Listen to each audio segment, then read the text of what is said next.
Gilbert Gottfried, and this is Gilbert Gottfried's amazing Colossal podcast with my co-host, Frank Santopadre, and we're once again recording at Nutmeg with our engineer, Frank Verderosa. Our guest this week is an author, director, producer, activist, environmentalist, and one of the most visible and versatile actors of his generation.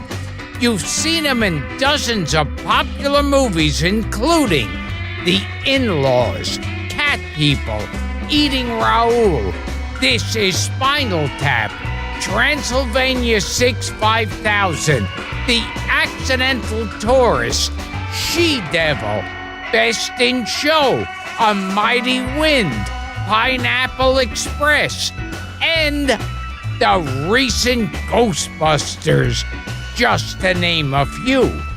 You also know his work from popular television shows such as Mary Hartman, Columbo, MASH, The Larry Sanders Show, The Simpsons, 6 Feet Under, The West Wing, Arrested Development, Better Call Saul, and Curb Your Enthusiasm. For 6 memorable seasons, he played Dr. Victor Ehrlich on the acclaimed medical series Saint Elsewhere, garnering 6 Emmy nominations and a Golden Globe nomination in the process. In his lengthy and successful career, he shared the big and small screen with Alan Arkin, Peter Falk, Richard Pryor, Meryl Streep, Kirk Douglas, Jack Nicholson, and Jane Fonda, as well as former podcast guest Ileana Douglas, Michael McKean, Henry Winkler, Ron Liebman, and even me, Gilbert Gottfried. It's our pleasure to welcome to the show a man who's done just about everything a person can do in show business. My old co-star from that cinematic classic Back by Midnight, and a man who was once pulled out of a bar by notorious party animal John Belushi, the talented and ubiquitous, I knew that would fuck me over, Ed Begley Jr. Wow. Do I sound important from that? I'm even impressed myself. You were very kind to cut out all the fat, to cut out all the stuff that wasn't quite as exemplary, but it sounds like I've had a hell of a career from what you just said. I'm impressed. Quite a resume. Well, but adding fat to it, of course, we were both in, I think, Rodney Dangerfield's last film. That's correct. Back by Midnight. Randy Quaid, was Randy in it? Randy Quaid was in it, yes. Yes. Have you seen him lately? I haven't seen him in a while. The last I heard of Randy Quaid, he was hiding out in Canada. And with Evie, his wife Evie, right. Yes. And he said that there was this group of celebrity whackers after him.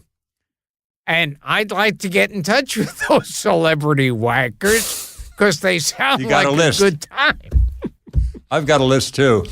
And so he was hiding out in Canada, and he held a press conference to announce that he's hiding out in Canada, which kind of counteracts. Yeah, it kind of defeats the purpose. Yes. What the hell was Back by Midnight? It keeps coming up on this show, Ed, and I looked it up today. You played. It was getting out of prison like on a hall pass kind of thing or something, or sneaking out of prison. I can't remember the details. I don't remember my part even. I remember the day I shot in a boardroom somewhere. You played a character named Robert Wade, and Gilbert played a security guard. Right. Do you remember the plot other than getting out of jail somehow, Rod? I've never seen it, and Me either. I didn't read the script. and You know what? I don't think I did either. I think I just read my part. I don't do that often, but I think I did it for this one. I read my part and went, okay, when is it? Thursday? Fine. And someone told me, because it was, Rodney toward the end, and he didn't have the energy he used to.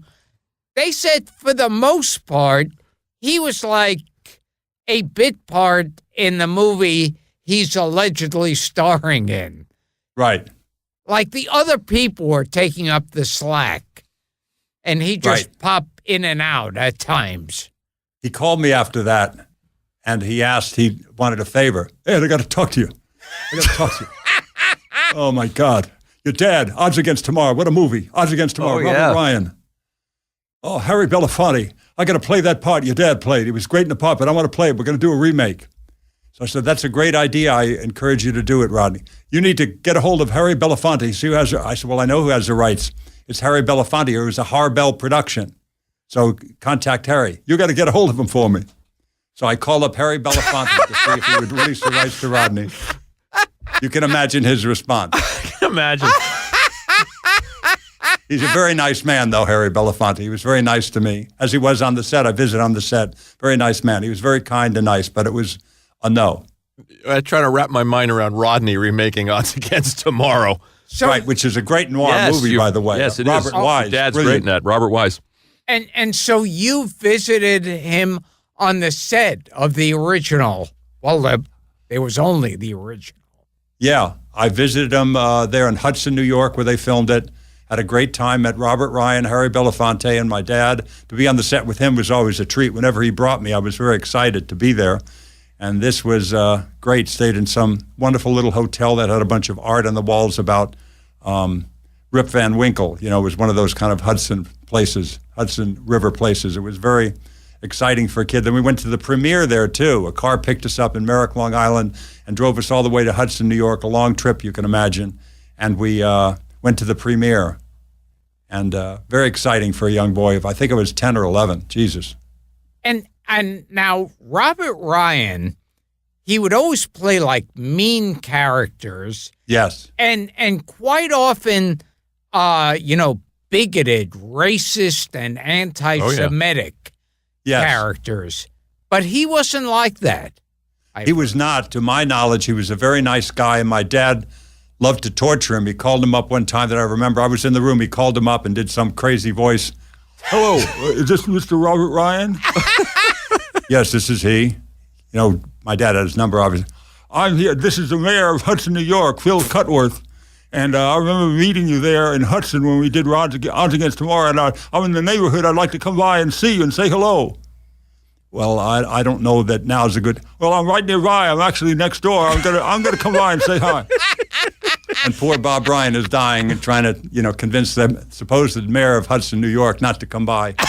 My dad starts laughing his ass off, and then Bob Bryan, you son of a bitch, you cocksucker, you fucking asshole. He did another good one with your dad on Dangerous Ground. Oh, that's right. I forgot about On Dangerous Ground. Yeah, that's a good one. movie too. They teamed up. Your dad's in so many of those good noirs. He's in Dark City. Sorry, Wrong Number. Oh yeah, Sorry, Wrong Number. Another good one. Good in all Sitting of them. Pretty. Boomerang, right? Kazan. Yeah. Yep. And what I 12 always Angry Men. Yeah, what I always remember. We were talking about that. Is your father standing up going, well, you can't believe them. You know the way those people are. They're all liars. You know what those people are like? Come on. You know the boy did it. Why's everybody looking at me like that? What are you looking at? And it was finally came down. The last two bigots standing were him and Lee Cobb, I think. And to the bitter end. Yeah, it's great because E.G. Marshall shuts him down. He says, "We've heard what you had to say. Now sit down and don't open your mouth again." Oh, and that's right. That's a great moment. He shows so much range because he goes from being rageful to just being defeated. Yeah, and meek, and it's a wonderful piece. And it is. And it's what's so amazing about it is he's acting like racist, like he's like a villainous character at that point. And then when he's defeated, you feel bad for him. Exactly. Yeah. It's a wonderful turn, wonderful job by Sidney Lumet. A great script, great everything about it. A remarkable movie, really. We love that one. You know, I got a Me kick too. at doing the research on you, and you're talking about your dad. Your dad, won, of course, won the Oscar for Sweet Bird of Youth. By the way, the him winning, the footage of him winning, of Rita Moreno giving him the award, is still on YouTube. I finally found it. I Great. hadn't seen it my whole life because I was in military school, and they wouldn't let me stay up to see it. So I had never seen it until like 5 years ago, 3 years ago. I can't remember. Somebody said, there's a clip on YouTube. Yeah. They sent me a link, and I saw it. I just loved it. It was so great. He thanked his agent. He does. He thanks Richard Brooks and his agent, but he really That's goes right. out of his way to thank his agent. But I was telling Gilbert, he used where did he carry his Oscar? Because this is fun. He carried it around with him in the car. He had it in the trunk for a while, then he had it under the driver's seat in this little velvet. It comes with, they give you a little velvet sleeve for it, with a little tie at the bottom. Wonderful. And he carried around, and he was very generous with tourists and people. You're at Begley. I seen you. I saw you in 12 Angry Men. I saw you in Sweet Bird of Youth. Oh, my God, can we get a picture? Yeah. You want a picture with an Oscar? Oh, my God, are you serious? Ed Begley's going to take a picture with us in the Oscar. He'd pull the Oscar out of the car, and he'd hold it with him, and they'd touch the Oscar, and he'd hold it with him. And I went, this bastard, when am I going to hold the Oscar? I'm his own son. I never, I kind of grabbed it just to feel it myself, but he never mentioned, Ed, you want to hold the Oscar? And he's giving these people, he doesn't even know their names, from Oshkosh, he's letting them hold the Oscar. And we're flying back to New York from LAX, and he goes, okay, I got to go get some seats for us. You want an aisle seat, right? Okay. Hold this. And he gives me the Oscar. I was so petrified that he finally handed it to me. Oh, Christ. Oh, shit. I dropped the Oscar and broke it. Oh, I broke Daddy's Oscar. Is there any symbolism there? Wow. Wow. What happens in a case like that? Does the Academy repair it for him? What happens that immediately is my dad comes out, okay, I got you an aisle seat. What the hell have you done, boy? What have you done? You broke Oscar. Jesus Christ, what the fuck is the matter with you? I thought he was literally going to kill me. There's more than one time in my life I thought he was taking me for a drive once. He was just upset about something. He was furious with me about something. Then as it turns out, he had gotten over that. He said, come on, let's go for a drive. And I thought he was actually going to kill me. He drove me out to this remote thing. God. I thought, should I look in the back? Is there a bag of lye and a shovel? What's going to happen next? And he would just, no, what's the matter? You look funny, okay? I love you, boy. Oh, what? Okay. Go home. I think one of my favorite stories The is voice. you're talking about how you used to love to go to the set, and this is fun. Gilbert will get such a kick out of this that he would take you to visit his famous friends, and you were so young that sometimes you didn't quite appreciate it, or you didn't even know who they were. Oh, yes. I had no idea who they were. We would go, whenever we drove up to San Francisco, we'd stop in Montecito there, Santa Barbara area. We'd stay at a hotel. The Miramar, I think, was a hotel. It might still be there. Very nice hotel. We'd stay there, and then we'd continue on, and the next day we'd get to San Francisco. But he'd also visit this elderly couple that I was always bored to tears that he'd stop and see this couple. They would talk about things I didn't understand, and then we'd get in the car and we'd go, and it was like, please wake me up when you're done. And then I realized years later it was Paul Muni, Paul and Bella. Unbelievable. Jeez. Two people named Paul and Bella. And I said, who are those people we'd stop? That was Paul Muni, Eddie. And I Yeah. realized Unreal. One of the legendary great actors. one of the best actors Fugitive, ever. Scarface, Fugitive from a Chain Gang. Yeah, Fugitive from a Chain Gang. They both won Tonys for Inherit the Wind on Broadway, Paul and my dad both. Then Paul left the play, and my dad went over the weekend, wound up doing after the Sunday matinee, then he wound up doing the Tuesday. He did Paul's part. He switched parts, did the other part, which was kind of a hat trick. I couldn't believe he did that. Didn't he also take you to a comedy club that's no longer in Hollywood? A couple of It's times? called the Hollywood Comedy Club. It was on Highland. The building is still there, I believe. It's the American Legion Hall there on Highland, right near the Hollywood Bowl. And you'd go in there, and there'd be sometimes Milty would be there, and this one and that. Some people, that I knew, and some people that I just can't believe I got to meet. Some of the Keystone Cops were still alive. One or more of them were still alive. Unbelievable. Wow. Wheeler and Woolsey, one of them was still alive. I Burt think Wheeler. Yeah. Burt Wheeler, I think, was still alive. Then he Wheeler would be and there. Woolsey. Yeah, incredible.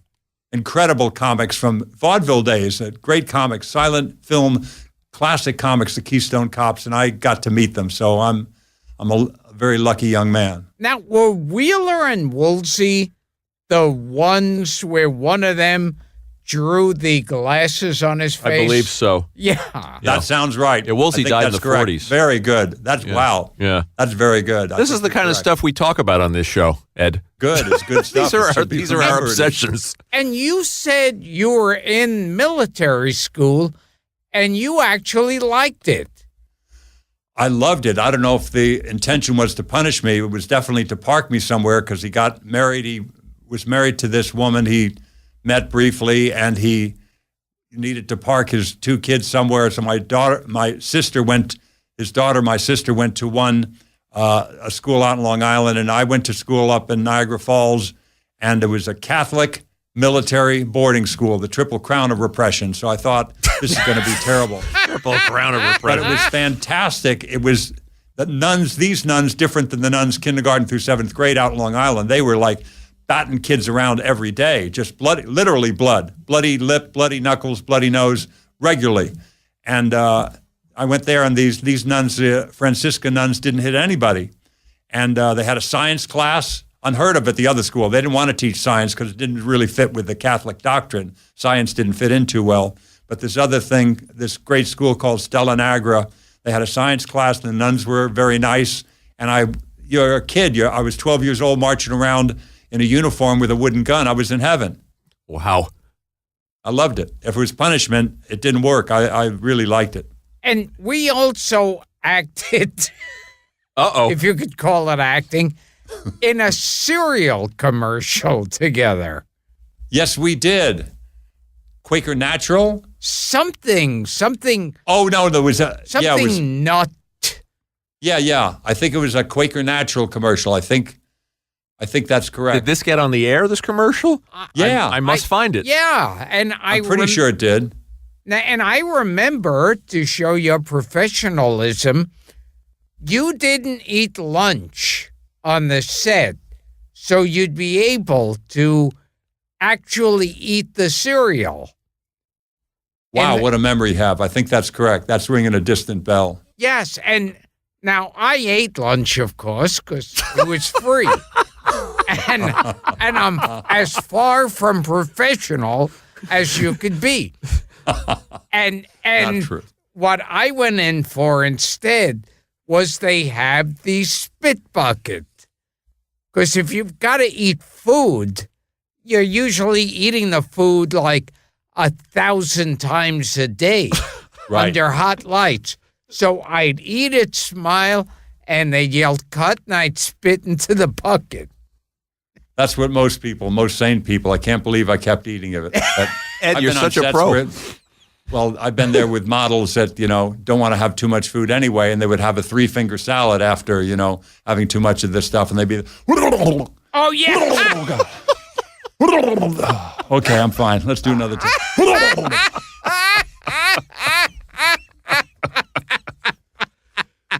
So you guys worked together twice. Twice. Back by midnight and a And a Then I cereal. think unknown cereal.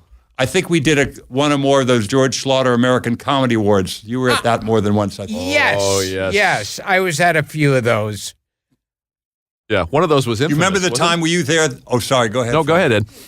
Do you remember the time when Professor Irwin Corey got up at the American Comedy Awards, George Slaughter's thing, and he got up and he did that unbelievable bit that I want to get a clip of and just to study for the genius of it. He came up on stage and, ladies and gentlemen, welcome please, Professor Irwin Corey. And he comes out, nods to the audience, and he has like these 5x7 index cards. And he stands there.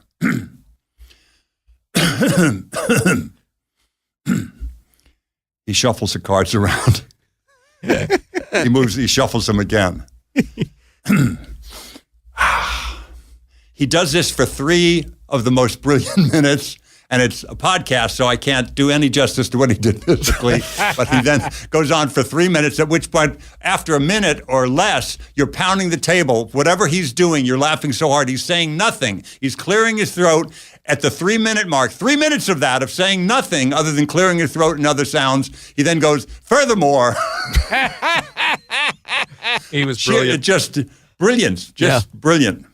George might have a copy of that if you check with him. We had George I here. will check with him. Yeah. Wow. Yeah. I would love to see that. Yeah, Somebody I'm sure he send me does. a link about that. He saves Wow. everything. I'm sure he has it. And you worked on one of the great comedy films, The In-Laws. Oh, thank you. I agree. That was a classic. Wonderful. Thank you. And tell us about Alan Arkin and Peter Falk.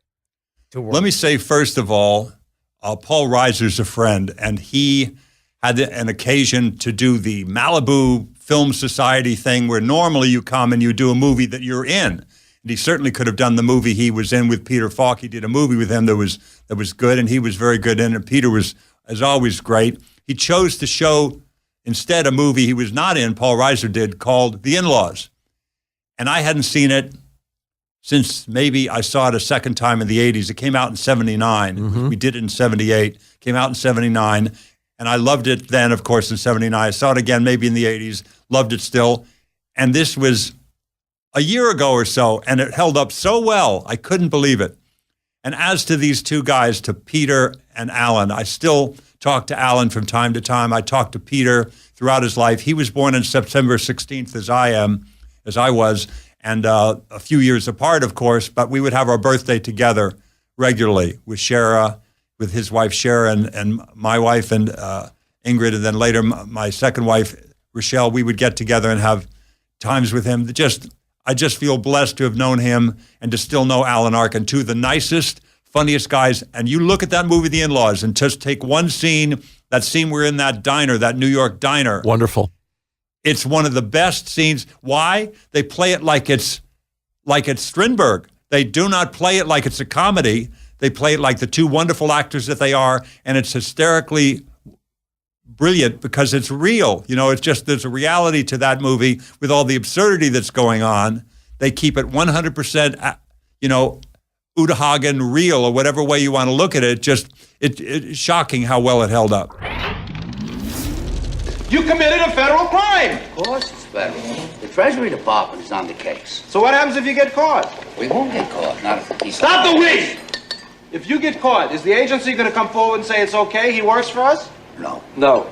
No. I'm out in the cold on this one, Shell. If I get caught, they shred my records, they say they never heard of me, and it's 20 years in the slammer. What about me? I was the one running through the streets with that goddamn thing. I was the one in the gutter. And you were tremendous, Shell. The way you handled yourself, I can't tell you how impressed I was. No, I mean this. It's been something I've been wanting to say. You were sensational, Shell.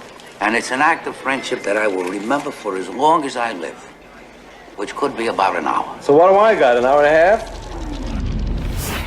I've heard you say that's the way to play comedy, like it's Chekhov, like it's Strindberg.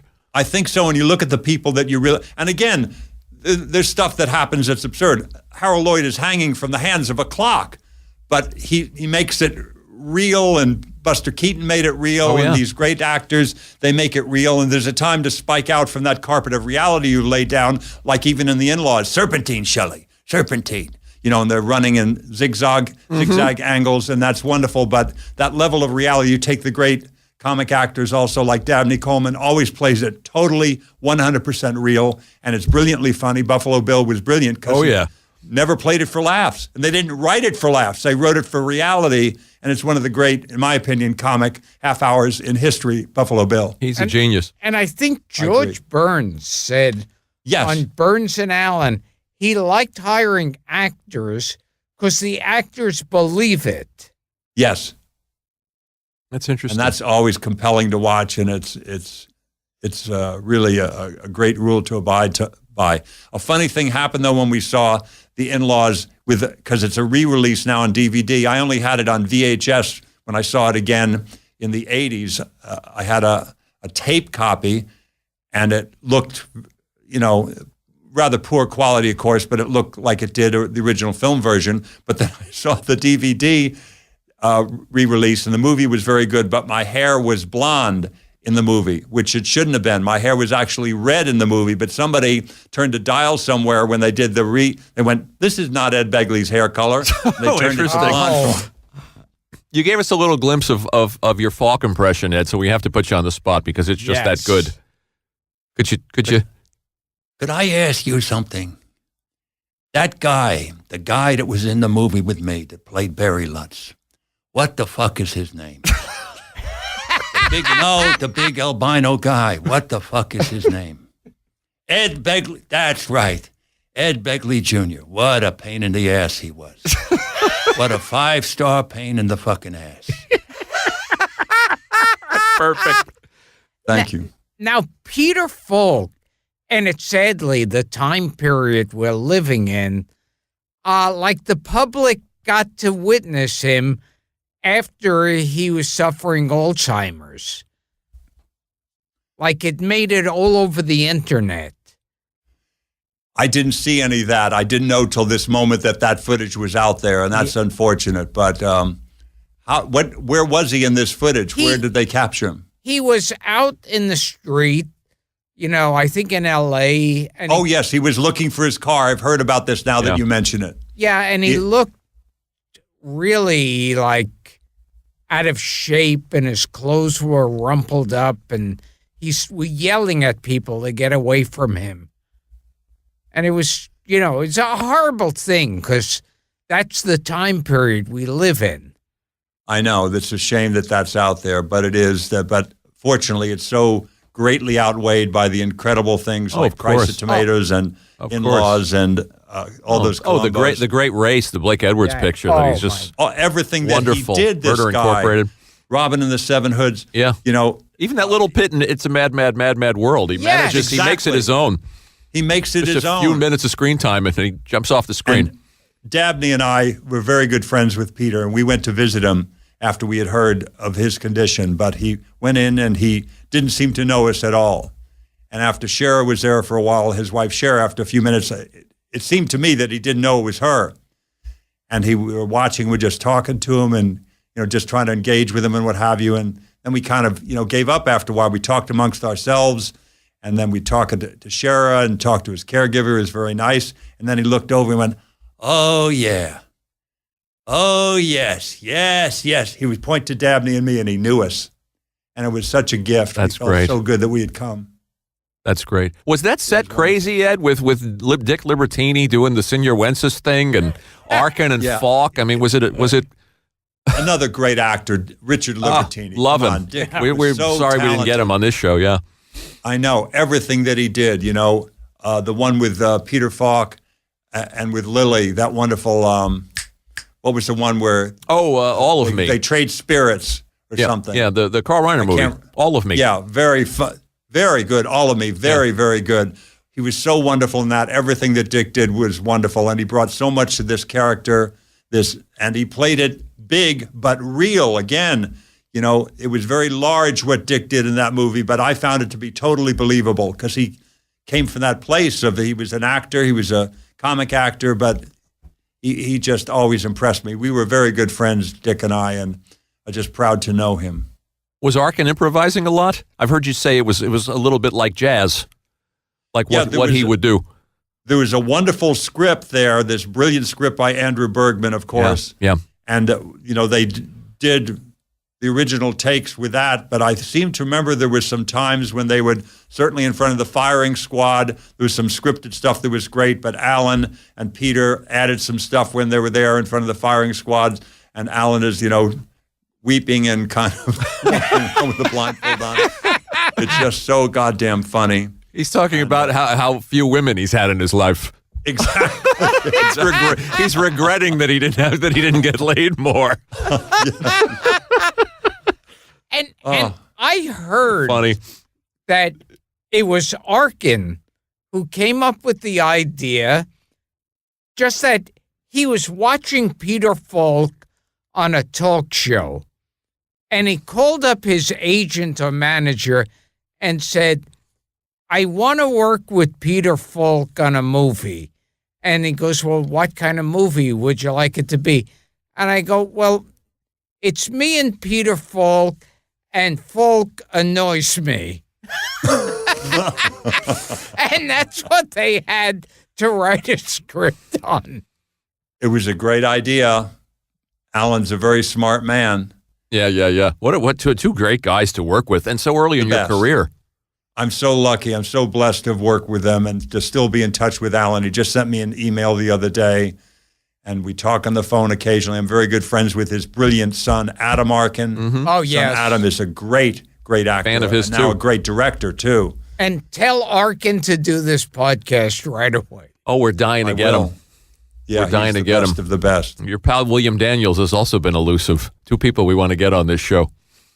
Well, I'll help. I'll talk to both of them. I just saw Bill the other day. I saw him not 48 hours ago.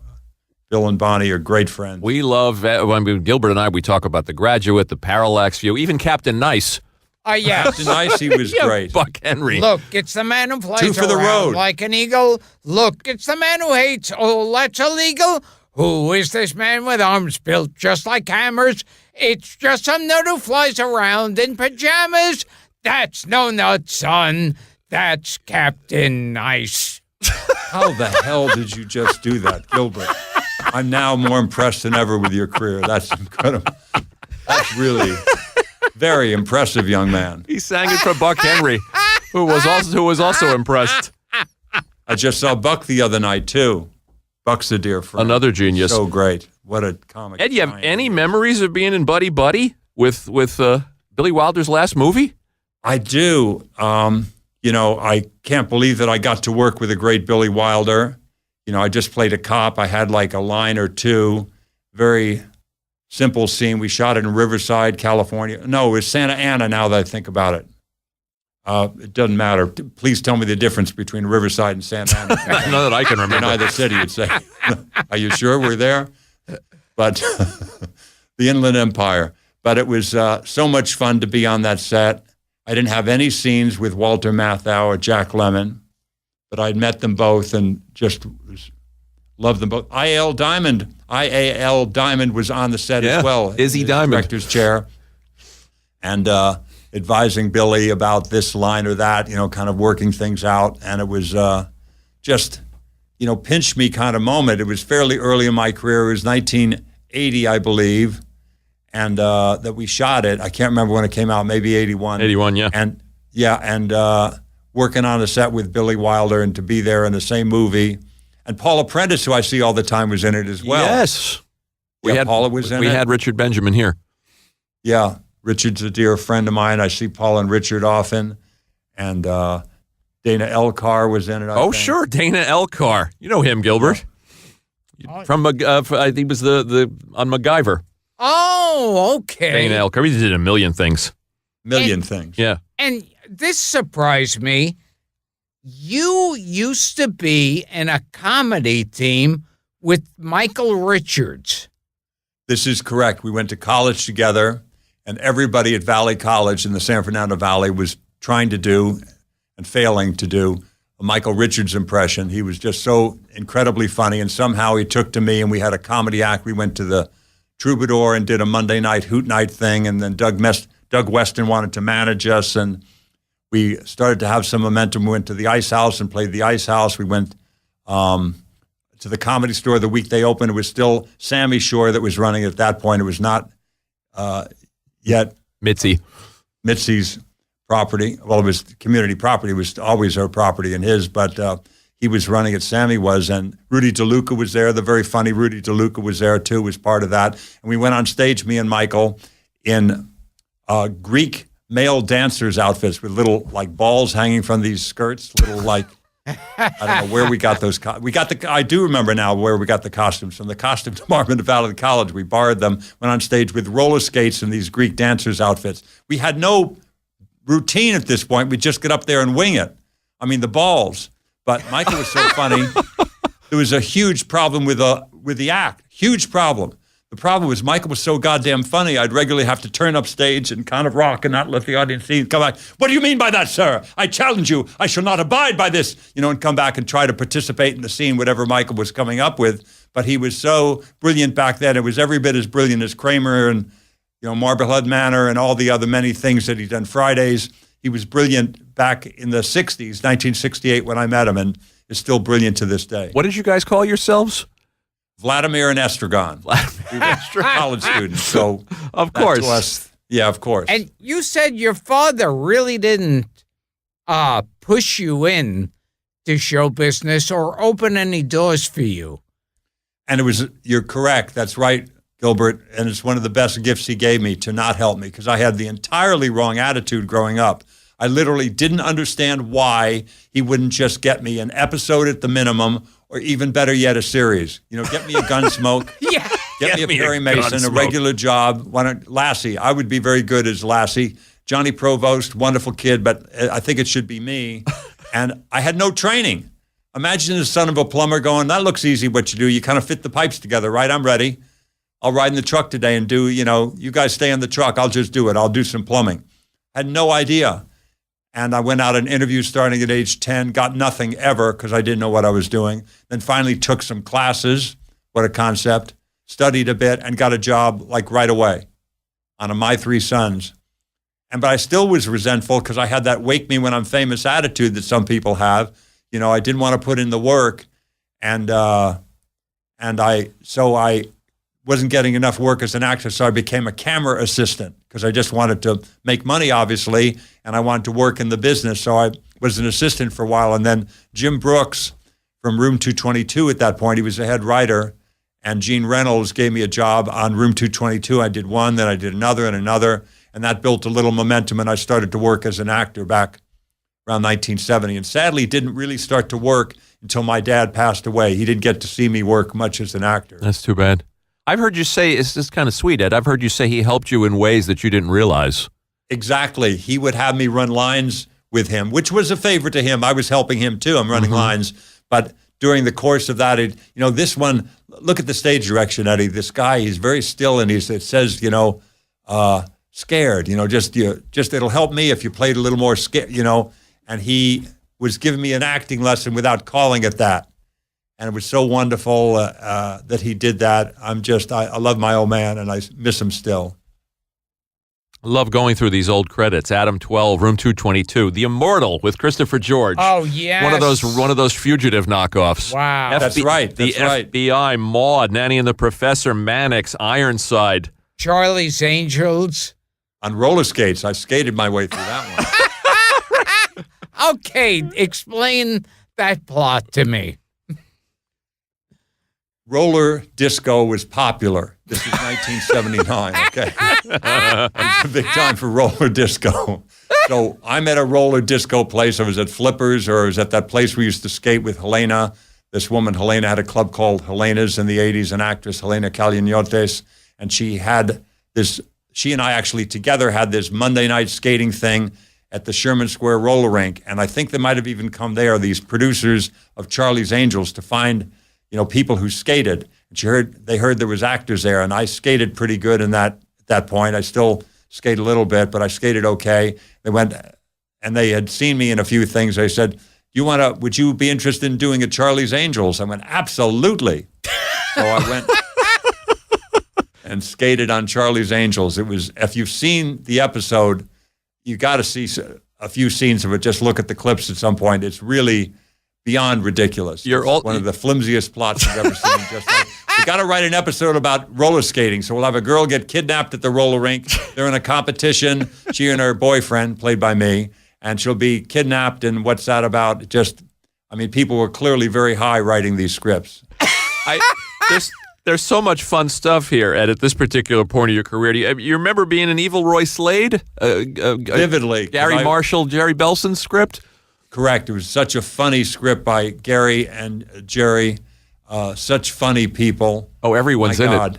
Everybody's in it. Yeah. Mickey Rooney. My scenes were with Mickey Rooney scenes. I had one scene. It was with Mickey Rooney. But the script was hysterical. I thought, this is going to be a winner. This is the funniest thing I've ever read in my life. It was a pilot only and never saw the light of day again. They just didn't get it. They went, what? Yeah. What is this? It's too hip for the room. Jerry Belson is one of the funniest guys I've ever met. When the wonderful writer and his dear friend Harvey Miller died, Harvey Miller passed away years and years ago now, 20 years ago or more. And Jerry was still very much alive himself then. And he kicked in with, I think, Jim Brooks, let's say, and Gary Marshall. The three of them picked up the tab for the memorial, for the food and what have you in the hall or whatever they did. There was some food and what have you. And they split it three ways. And on the memo line of Jerry's check, he wrote business death.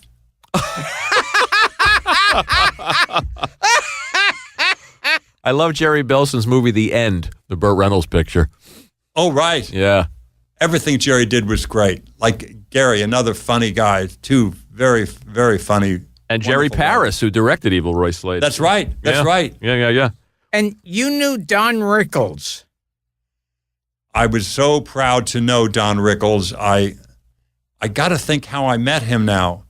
I met him at some function. It doesn't matter what now that I think about it, but he had worked with my dad, and he was so kind about my dad, and I love hearing about my dad, as I still do. And he just decided he liked me because he just tore me apart right away. I can't remember what he said. You're probably not going to win an Oscar, Ed. There's no probably not. There's no probably about it. You're not going to the podium, okay? Do you understand? You don't have it in you. You're lucky your dad fed you, for Christ's sake. Look at yourself. You just came after me big time. And it's like, it's a great moment when Rickles comes after you. I mean, there's no higher praise. What an honor. He cares enough to attack you. So funny. So great. I saw him as recently as, when did he pass? Is it a year ago now? Maybe a little less. A little less. I saw him maybe a year and a half ago. There's a thing for a wonderful artist, Ed Ruscha, and he was friendly with Ed as I am. And he went there, and we talked at length on that night. I loved him. Barbara is a wonderful lady. His dear widow, Barbara, is fantastic. We send her a lot of love. There's these credits from this period, and I've heard you be interviewed about some of these things. I mean, Cockfighter. Is that where you befriended Harry Dean? Were you and Harry Dean? That was a gay bondage movie. Oh, right. No, that's another movie. I'm sorry. That was with Harry Dean Stanton. Actually, now that I think about it, that was the first time Harry and I worked together. We didn't work together much. Oh, you were friends before? Really think about it. Huh? You were friends before that movie? We were friends from meeting at the Troubadour and then Tana's. I see. You would go back and forth between the Troubadour and Tana's in the early 70s to see where the attractive young ladies were and where the fun was. And there was a lot of fun there. The Eagles were hanging out there at the Troubadour and not just hanging out, being on stage there, and great people. Irving Azoff, the manager, was there too, and David Geffen was there, and Joni Mitchell would be there at the Troubadour, and Bette Midler played there, and Elton John played there, and they'd go back and forth. The people go to Tana's and the Troubadour, and I'd seen Harry Dean in different, wonderful movies that he did, starting with Paul Newman. What's the movie? Cool Hand Luke, yeah. And Cisco Pike, I think, had come out already by then, and so I befriended Harry, and he started inviting me by his place after last call to watch something called the Z Channel. There was you'd have this big box, a big plastic tuner box. It was like before there was Showtime and HBO and all that, there was something called the Z Channel. It was an early form of cable in L.A., and so Harry had that. We watched these movies on the Z Channel after we had gotten drunk at Tana's, and I used to get really drunk in those days, so I'd pass out on his couch, wake up the next morning and walk back to my place, and we finally got a movie together called Cockfighter. So we go to Georgia. We were in Macon, Georgia, I think.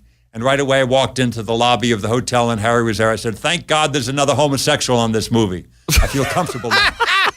And Harry laughed his ass off. And from that moment on, we were really great friends. But we're there like 4 or 5 days. And I finally said to Harry, "Harry, we got to call up Tana's because it's been like, at the Troubadour, nobody would miss you. But at Tana's, we were there every single night at the bar. And there's a guy, Guido, from Italy, and this Italian maitre d' Guido. I said, we better call Guido or Michael at the bar, the Yugoslav bartender. We better call them and tell them where we are. They may be worried about us. Gone for 5 days. It's unheard of for us not to be there for 5 days." So I call up and Guido answers, "Good evening, Tana's." I said, "Guido, it's Ed Begley. I'm here with Harry Dean. We're out of town." "Oh, thank God. We're going to call the police. We were going to call the police tonight. I swear to God, we're going to call the police." "So why were you going to call the police? We thought you fall asleep watching the Z Channel with the gas on by accident. We thought you were dead." I mean, they literally thought we had died. There was no other possible explanation for not being there for 5 days. The two of us, not just one or the other. Occasionally he'd get a job or I'd get a job, but the two of us gone together. They thought we had died together on the couch. As long as we're talking about the partying days, and we put it in the intro, who were you trying to outdrink when Belushi yanked you out of the bar? 2 times I tried to outdrink a real champion. One time I tried to outdrink the brilliant musician and songwriter Harry Nilsson. Oh, boy. Didn't end so well either. But then I tried to outdrink Jack Nicholson's kind of father figure, Shorty George Smith, this wonderful guy that was married to what Jack thought was his aunt. It was in fact his Right. No, what in fact was his aunt. He thought it was his sister, Lorraine. Shorty was married to Lorraine. And so Shorty came to work. He had a part in the movie, and he would drink. He worked on the railroad. He was a brakeman or something on the railroad, and he would still, stay well oiled under any conditions, and certainly waiting around to act in a bar in Durango, Mexico. He would drink a lot of vodka. So I challenged him to a drinking contest, and at some point, I woke up, with Shorty George gone and a pool of bodily fluids, on the seat next to me. I was just like a wreck. It didn't work well, and then finally, Judy Belushi and John grabbed me by the collar one day when I was trying to outdrink Shorty again, and said, "You've got to see some of the town. You're going to kill yourself." I was too far gone for John Belushi is the point. Wow. It was too much partying for John, so I know I was in quite a state. Oh, my God. John Belushi thought you were like something to worry about. Something to worry about. I'm concerned about Ed. He's too wild. Wow. One night we drove this car into a ditch. We were driving to or from Jack's house in some rented car, a car we had borrowed from the Teamsters. And I was driving, I'm pretty sure. And we went down, it was a muddy road or what have you, went off the road and into a ditch and couldn't get it out. Teamsters had to tow us out. We got a lot of shit for that, rightly so. Those were the days. You spent some time with Nielsen, Harry Nielsen? He was a very good friend. Yeah. Harry was a great friend of mine, and I was proud to know him, and a brilliant, brilliant singer-songwriter. One time in New York, though, we had been drinking all day, and then he said, "Do you want to get together for dinner?" I said, "Sure." He said, "Meet me back here in an hour. I'm going to go freshen up. We're going to go have dinner with some friends that live in Manhattan." I said, "Okay." Meet him back there. We get in a cab, and we go to the Dakota. We start to go up the elevator. I started to think, and I went, "No, it can't be." Going up to this floor of the Dakota, open the door. "Hello, how are you? Here's Yoko. I'm John. What's your name, lad?" "Hi, it's Ed Begley." "Oh my God, Yoko, it's the bloke from Mary Hartman. Look at," and they were all like, John great. Lennon is asking me like fan questions about Louise Lasser and Mary Hartman. I'm trying to keep my face from cracking. So Wow.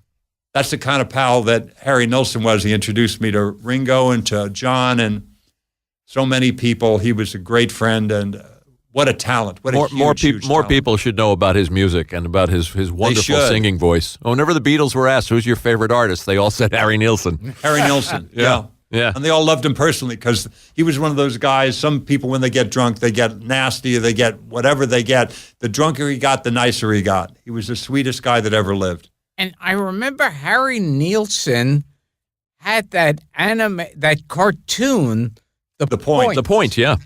That I think both Ringo did a narration on one of them, and then I think Dustin Hoffman. That sounds right. Both of those sound right, actually. Tell Huge us this, Ed. About one of your heroes played your father on St. Elsewhere. Oh, you talk about Steve Allen? Steve Allen. Yeah, tell us about Steve. And by the way, looking at those St. Elsewhere episodes, somebody loved the old Steve Allen show because Louis Nye turns up and Tom Poston. Everybody. And Who else did they have? They had nearly everybody, I think. Bill Dana they had turns Tom up. Poston, they had Bill Dana. Yeah. I think they had every single person. I don't think they had Don Knotts. Don Knotts they kept trying to get, and he was busy with other shows. Right. And he couldn't do it. But every single other person, and I, like the writers and producers, like Mark Tinker, Bruce Paltrow, all of them, John Macias, Tom Fontana, were all huge Steve Allen fans. I had this treasure my dad had gotten for me. He had a signed picture of Steve Allen. And one day they announced to me that my father is going to be in an episode. They're going to have a character of my father actually be in the episode. It was going to be Steve Allen and Jane Meadows were going to be my parents. I couldn't believe it. It was a huge moment. They were so nice to me. I became friends with them. I remained friends with them. We talk on the phone a lot, and what a treat to know them. whoever it was, I don't know if it was Fontana or who was it, but, Shelley Berman turns up, Chuck McCann turns up, Dick Shawn. Yes. These guys were fans of older comedians. They were, big time. They had very good taste. And one thing that I always think about, because you were talking about the drinking going on, and that's that Hollywood years ago, and show business in general, it was like there was no such a thing as alcoholism. Everybody was just drunk, seemed like. It would be a regular occurrence where you would say to the prop guy, listen, in this scene coming up, we're at the bar, make sure you put some real whiskey in. I need to just calm down. Okay. And the director, not the director, the producer, nobody, or even forget about just alcohol. Alcohol was ubiquitous.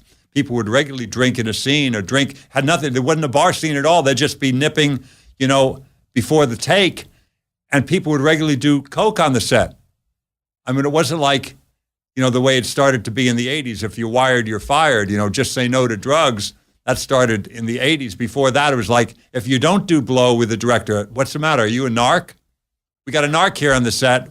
What's wrong with you? You don't want to do blow with the director?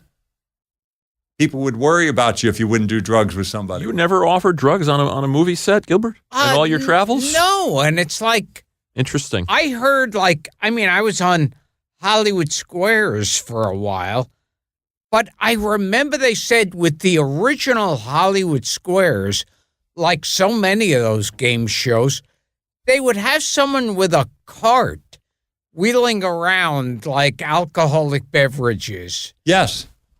They wanted you relaxed. Just relax. Let me get somebody to get you a drink. That's the way it was back in the old days too, with like Mickey Rooney and Judy Garland. You need some pep pills. Get them some pep pills. They got a scene to do. You need to relax. Go get some sleep. Here's some sleeping pills.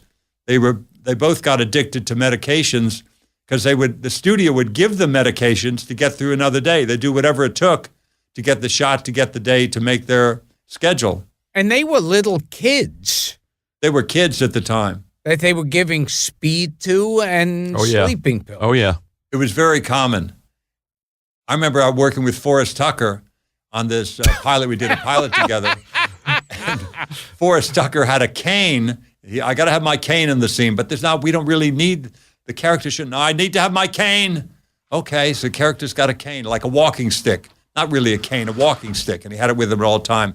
Then I realized why. It had a cap on the top. And in the walking stick, he had these vials so he could poke a drink just before the take or in the middle of the take. If he was off camera for a second, if he walked off camera for a moment, he would take a poke from from this cane, this walking stick that he had. It was a walking stick with a hollow middle. Wow. And it had like a generous amount, like 2 flasks worth of liquor in the walking stick. And he was actually great the whole time. He was drinking, never flubbed a line, nothing ever went wrong. And then for the last half of the shooting, he had to go do this.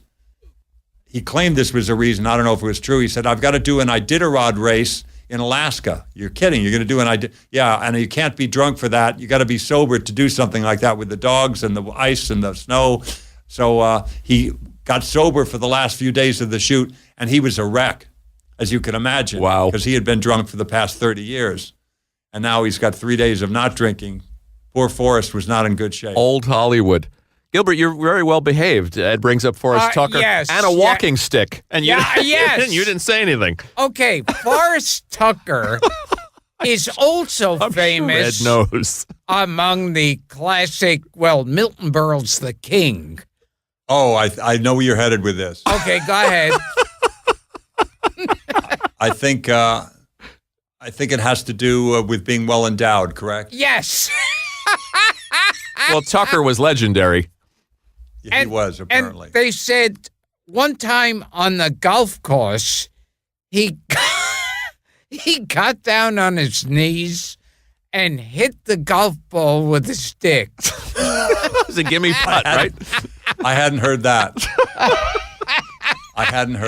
Wow. I kind of hope that's true.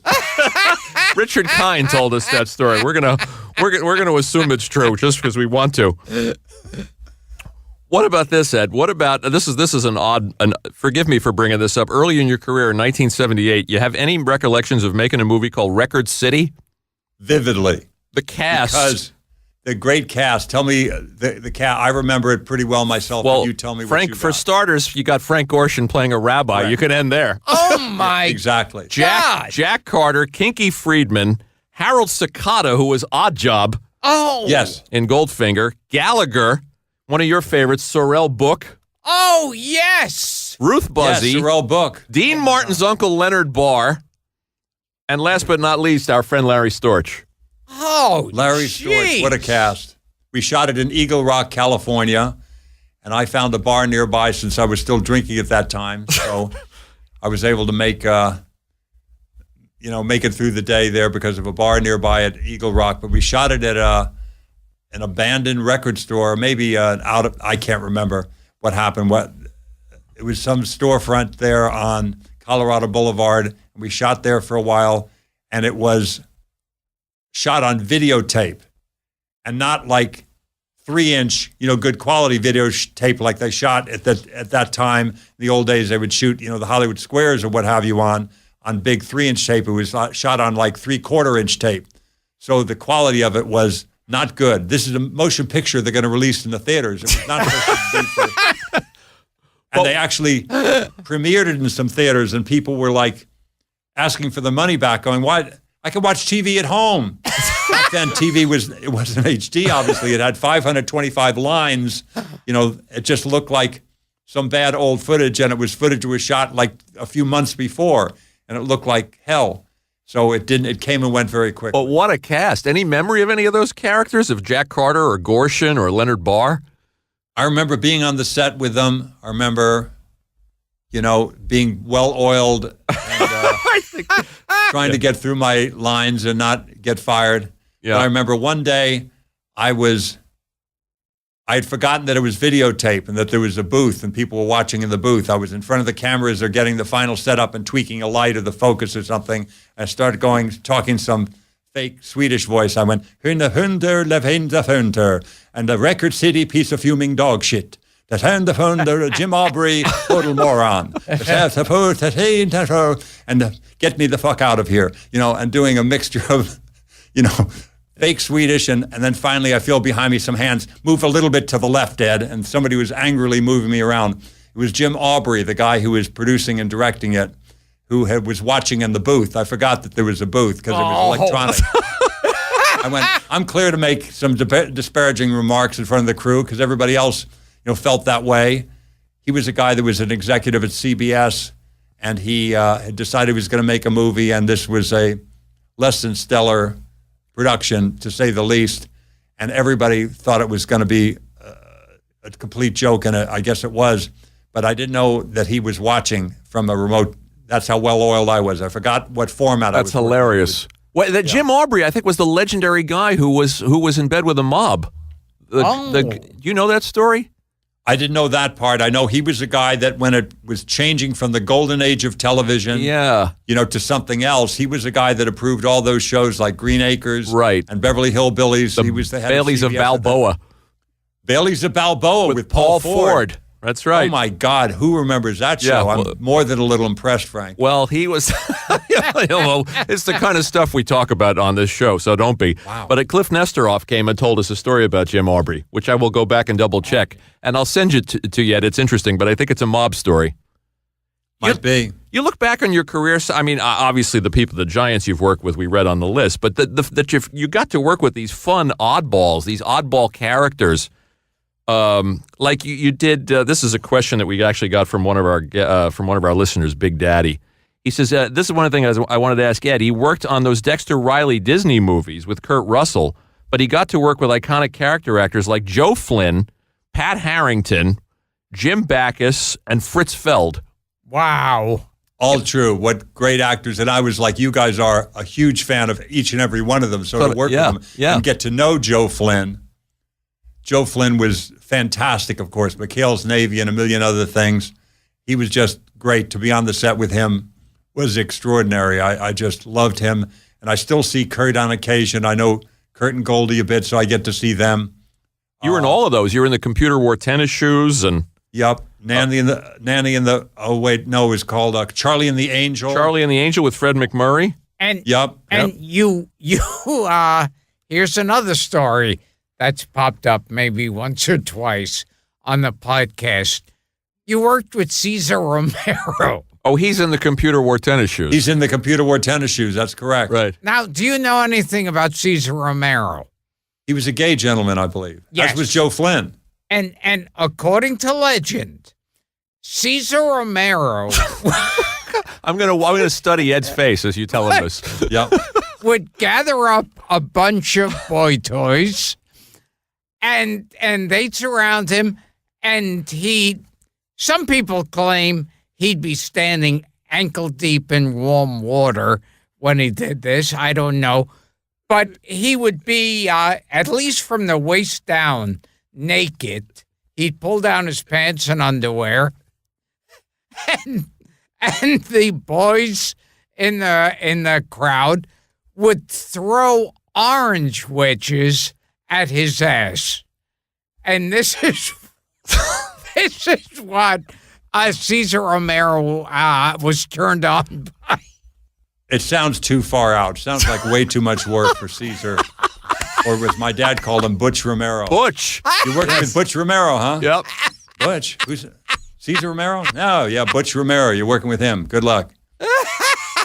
I'll have you I know remember it. one time, Go ahead. I lived near Vineland and Ventura at that time, and there was a place there called the Valley House. It was a gay bar. They also had laundry machines there, and I lived nearby, and I didn't have a laundry machine, so I would regularly do my laundry there. One day I went, I'm going to go into a gay bar. I've never been in a gay bar, so I'm going to go in and get a beer, and I got a beer, and everybody was very nice to me. Nobody bothered me, what have you. I was about 21 years old at that time. Finished up my laundry, went home. The next day I went to work, and Joe Flynn was in the scene. So, Ed, hey, how you doing, Joe? I saw you yesterday at the Valley House. At the Valley House, huh? What were you doing there? I'm doing it. Yeah, sure, you're doing laundry, yeah. They got some Speed Queen machines there, and I understand now what you were doing. You're doing a spin cycle, huh? No, I was actually doing laundry. Sure you were. With a beer in your hand. No, I was waiting for the spin cycle to finish, and I got a beer.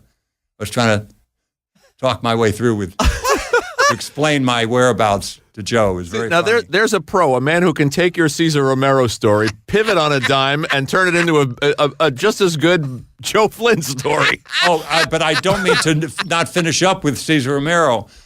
It just sounds too far out. It's like the thing with the gerbils and Richard Gere. It doesn't sound right. Right. It just sounds made up. Well, we've had several people, you're among them, who work with Cesar Romero. We had Frankie Avalon here. We had Adam West, Julie Newmar. None of them would confirm the Cesar Romero story or had even heard of it.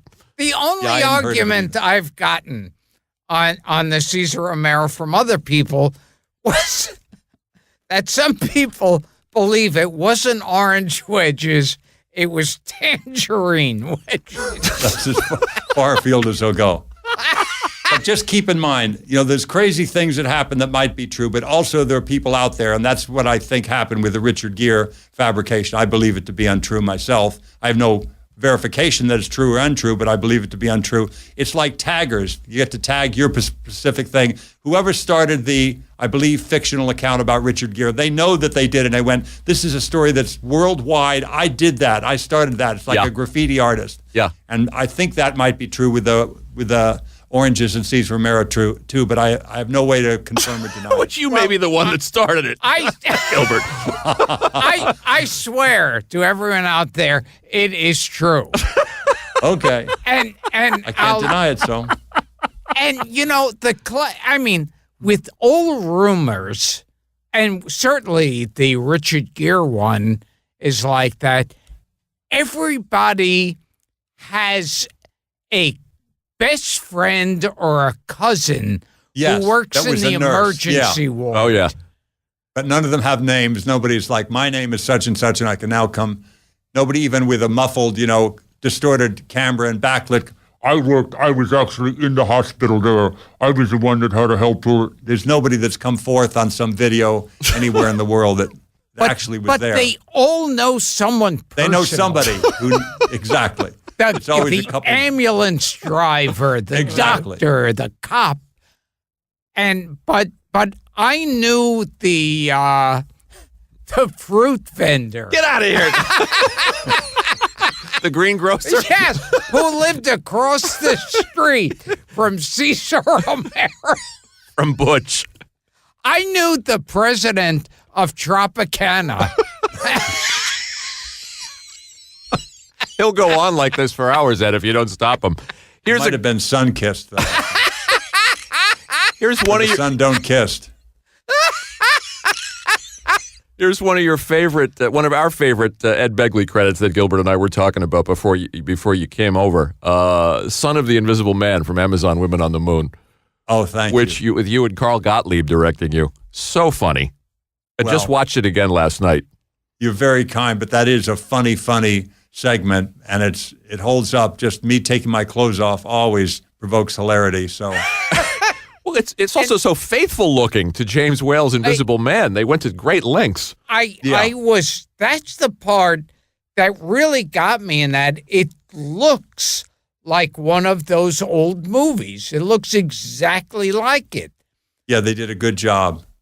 Carl Gottlieb and who's the producer? Robert. What's his Robert Weiss.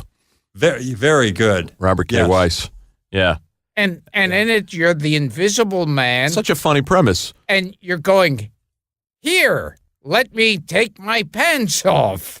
Yeah. And like, You ever see a shirt, make a phone call, and I think I'm invisible because the chemicals that I think made me invisible have just made me crazy. And so I think I'm invisible. I'm 100% visible. I just take off my clothing and walk around like a total maniac. and you're there bare ass going, look, my shirt is moving by itself. Gary Goodrow's in there too somewhere. Speaking He of the sure is. speaking A of the wonderful committee. Gary Good, what a talent he Yep, is. yep. This Is he still with us? Is Gary still with he us? passed. I think he did. He didn't passed a while ago. I loved Gary. Yeah, very funny. The committee, very funny. Carl Gottlieb, speaking of Carl Gottlieb, who we also have to get on this show, was Carl the one who wrote Christmas Carol 2 that you're in with Roddy McDowell and Paul Benedict and James Whitmore? You have a memory of this? He directed that. I think he wrote it as well. Yes, Yeah, that was George Burns' comedy. Yeah, it was Steve Martin's Comedy Hour. Right. And he and Steve might have written it together. Carl might have written it with the staff or alone. There you go. I don't remember that important detail, but Carl directed it for sure, and I believe he wrote it as well. What a talent he is. Huge talent. Iron Balls McGinty from The Jerk. Yes. That's right. Carl Gottlieb. And he And wrote the screenplay for Jaws. Wrote It was a great Jaws, novel, wrote the of Jaws course, script. but he wrote the screenplay, and it was a fine screenplay. Yeah. and he pops up in Jaws. Yes, he does. Yeah. A very, very funny guy. Could we ask you quickly, Ed? You have your choice here because there's so much. I have so many cards that we're not even going to get to this stuff. Do you want to talk about your relationship with Chris Guest and those guys? And by the way, the scene in Mighty Wind where you're the Swedish American who suddenly breaks into Yiddish. Thank you so much. That's some of my favorite. Truly work wonderful. ever. I love those movies myself just as a viewer. I love being in them. I'm just lucky to know Chris Guest. I met his sister Alyssa years ago in the early 70s, and through Alyssa, I met Chris, and we became good friends. And then he gave me an opportunity to direct something. He had a deal with Showtime or somebody, and I never was able to. It was my first time directing, and I didn't know what the hell I was doing. I never finished it, but it didn't stop him from being supportive of me. So when he started to do these improv movies, I was not in, I was in Spinal Tap, that one, Right, with a of very course. small part playing the drummer. He thought of me for that. It was his idea and Rob's idea that I be in that. I was happy to be in that. Tell Ed Then you've I never missed- seen Spinal Tap. Go ahead. Tell him I dare you. I never saw Spinal Tap. Which he told It's a good McKean when one. we had him here. It's a pretty funny movie. It still holds up very well. It's another case of playing it seriously, and that's why all the jokes land. They don't play it for laughs. They have some absurd things going on, but they play it very, very straight, and it works well. So after Spinal Tap, he did a couple of movies, and I wasn't in any of those, but happy he was doing these great movies. And then he did Waiting for Guffman. I just couldn't believe how great that movie was. Wonderful. And the next movie that he did, he he had a meeting with me and he said, I'd love for you to be in and play the hotel manager. So I just was over the moon happy to be in it. And I wound up being in, I think every movie that he's done since. I haven't missed one since Best in Show. So I'm a lucky guy to be his friend. Tell us about that scene, because I swear that Balaban is cracking up, that he's breaking character when you're doing. Well, he was shocked, as I kind of was shocked, because I wasn't planning on it. I'm not sure if I did it to get a laugh out of Chris or why I did it. There was no reason I should be talking Yiddish. I'm a Swedish American guy, and I have a scene in which I do a little fake and a little real Swedish. But this is a scene where it's Bob Balaban, as you say, is in the scene. And I'm this guy who's a PBS kind of producer trying to ingratiate myself to this guy. And I figure what might be funny is the way many Goyish guys decide to ingratiate themselves to a Jewish gentleman. They start peppering, the conversation with Yiddish. And I just kept throwing it out there one after another. One after just kept bing, bang, boom, boom, like a batting cage. Boom, boom, boom. And he's running around like a Wildechaya. And the Spilkus that I felt at that time, it's a Machaya to sit here like that. You feel like Mishpucha. I just kept one after another. Swedish. And Bob was not expecting that. So he's just sitting there trying not to crack up or trying not to react in any way. But the look on his face is great. What makes it. What I do is fine, but what Bob Balaban does makes the scene work. It's great. And you said that other directors would have said, stop, what the hell are you doing? But Guest just knew Chris to let Guest you roll. said, I just did it as kind of a surprise to me and everybody, to Bob for sure. And then Chris said, that's great. We're going to move in a little tighter. Let's do that again. So I did it for the rest of the coverage, and he liked it. I thought for sure he's going to want an alternate version. He'd take off his headset and go, Ed, you're a Swedish-American character. Why the hell are you spouting Yiddish? Stop it. Get back to the scene. Roll. Those Christopher Guest movies, it's like they're comedies, but it seems like they're so close to being tragedies. Yes. Too. Yes. The characters are helpless. Yes. That's one of the keys to them. I agree. Yeah. And he gets great actors, Jane Lynch and Parker Posey, Michael Higgins. Oh, all of them. Fred Willard, Michael McKean, Catherine O'Hara. John Lake, Catherine O'Hara, Eugene Levy. He and Eugene used to do all the heavy lifting with Best in Show and with Waiting for Guffman and those movies. And they would write these things together and for your consideration.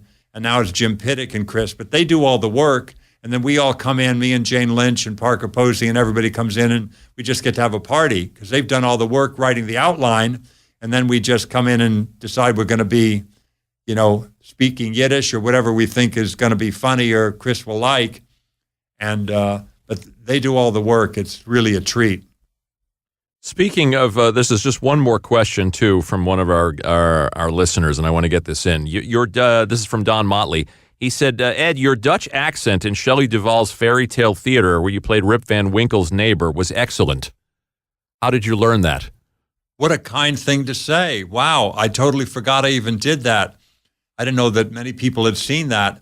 I knew a guy that was from Holland, so I just kind of tried to do it the way he spoke, and that's very kind of him. Wow, tell him thanks. See, people are paying attention to this. Sure are. This is a massive body of work. I'm never going to get to half these questions on the cards. I'm never going to get to meet the Applegates or Gil. Michael Lehman, I work with him still. I just work with Michael Lehman, a bunch of Blunt Talk episodes. Work with him many times. This show Betas, great director, great writer. Love Heathers. Yeah, Heathers. Gil, you want to ask anything about Transylvania 65000 since you're a monster movie guy? Plus John Biner, who was here on our show. I love John. Turns up in there. And your pal Norman Fell. Oh, my God. Playing my dad. It's like an Abbott and Costello movie. It is. Really. You and Goldblum. Well, it's classic Rudy DeLuca, stuff. Rudy DeLuca is a very funny guy, and he wrote this wonderfully slapstick movie, and they wanted Jeff Goldblum and me to be in it. And so I dove in first. I wasn't being offered the lead in any movies at that point, so I signed up and agreed to do it and signed a contract. And I called up Jeff. I said, Jeff, are you going to do this? I'm going to do it. Do you want to do it? Are you going to do it? Yeah, I did it. I just signed the contract. They want you to do it too. Come on in, buddy. So we did it. And then pretty soon Jeffrey Jones is doing it, and Carol Kane's doing it, and Joe Bologna is doing it, and Great John cast. Biner's doing it. Oh, wow. Michael Richards is in it, Gina Davis. What a cast. I wish you and Goldblum would make more movies together. You guys too. were I love great. that guy. You guys were a great duo. What a great friend. He's been so good to me. Had me on his TV series when he had that series when he was a reporter. He regularly, thinks of me for things. He's a dear friend. I just got honored by the LA City Council. They had an Ed Begley Jr. Day at City Hall in the city of Los Angeles. They declared it Ed Begley Day, and he came down there. My dear friend Jeff came down for that. Bobby Kennedy came down. I love those guys. Ed, tell us about your podcast, too. That came and went. It was fun to do. Is it done? But it's done. We did it for a while, and I enjoyed it. It was a wonderful thing to do with my wife, and it was her idea. She wanted to do a podcast to get more of this environmental message and design stuff and health and wellness stuff out there. It was her baby, and I was happy to do it with her. But we did it for about a year. I think it was about a year, and after a year, I just didn't have the time. You guys know how much time it takes to set this up and and to do all the work to make it happen. It's a lot of work. And the people who helped us with it were great. They were doing all the heavy lifting themselves, but I just felt bad because it was just time consuming. It was good. It was eclectic. A little was fun. a little I bit of enjoyed it. everything. Yeah. Here's the last thing I want to do. Gil, is there anything you want to ask Ed before I do these? It was funny because you mentioned him before. Who? And in my documentary, I mentioned Fritz him. Feld. Fritz Feld. I can't do it. Yes. Can you do it? Yeah, see, I just I did it. can't either. He would always be like the maitre d', and he'd Yep. go, your table is ready. And he'd smack his mouth and make a loud A popping huge, perfect sound. popping sound. Which I'm not capable of. I just Did he- made a little bit of sound, but it's hard to do as it turns out. Did he ever play anything other than a maitre d'? Did you ever see him in another role? I don't know. He was always Maybe like, a bellman. Maybe a bellman, right? Yes. Or a hotel manager. yeah, and it would always be, right this way, sir. And he'd pop his mouth. Yeah. This is one last fun thing, if you'll indulge us, Ed, because you are a trivia expert. You Let's see. were a Trivial Pursuit guy in the day. Do you still I play? used to be good at it. My brains are not functioning the way they used to, but I'll give it a go. Okay, here these are easy. Gilbert can even help you out. These are just three quick ones. Who made the very first screen appearance, small screen or big screen, as James Bond? The first James Bond was oh, come on. Shaken, not stirred. Nope, this was on television. On television? Yeah. Okay. I thought Sean Connery was the first, but obviously I'm wrong. On TV, I don't know that. It was Wow, Barry who is it? Nelson. Yes. Barry and Nelson. It was Casino Royale. Correct, done for television. Oh, my God, Casino Royale. And I saw that movie. How could I forget that? That's right, Casino Royale. I forgot that. Barry Nelson. Okay, here's another one. This is President's Day, or today is at least Lincoln's birthday. 5 actors who played Abe Lincoln. Okay, Daniel Day-Lewis. Good. Raymond Massey. Good. Raymond Massey, Daniel Day-Lewis.